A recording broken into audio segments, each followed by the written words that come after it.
Ramazan çemaya. Ya kaldı. Dua kaldı.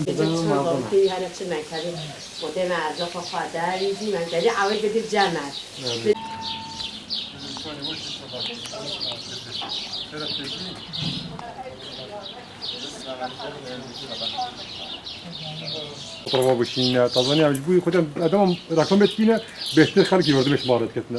Ne katıldı ne fasıla mı dedi ki tazani sana diye yapacağım ben.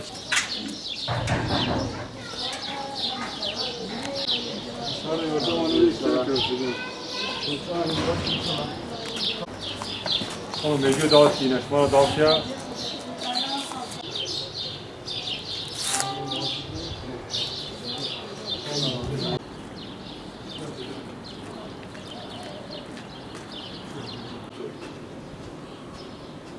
Aziz Avrupa'da da hamdete ya. Sen de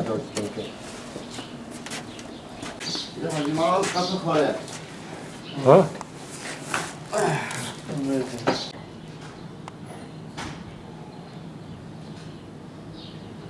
Var da oyun var.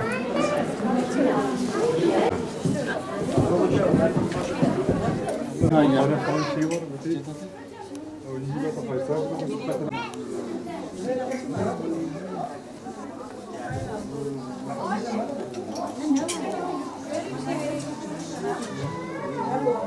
Ben şöyle bir şey veririm sana. Şu ikisinin arasında şu ile şu çok güzel gider. Kaldır şuna. O tamam.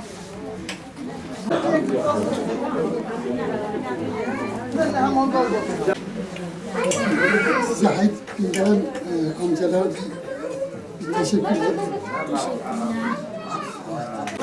Gelin isim söyleyin. İsimlerini göre vereyim. Tamam bekleyin. Ya tamam. Sizden razı olsun. Hayrınızı kabul etsin inşallah. Sağ olun, teşekkürler cümlemize. Çok değerli hayırsever kardeşlerimiz, bize verdiğiniz hayırları, bize verdiğiniz yardımları Cizre'de, şu anda Cizre'de 52 yetimi giyindirdik. 22 tane paket dağıttık, gıda paketi. Bazı fakir ailelerde yardımlarınızı ulaştırdık. Allah kabul etsin. Allah sizden razı olsun.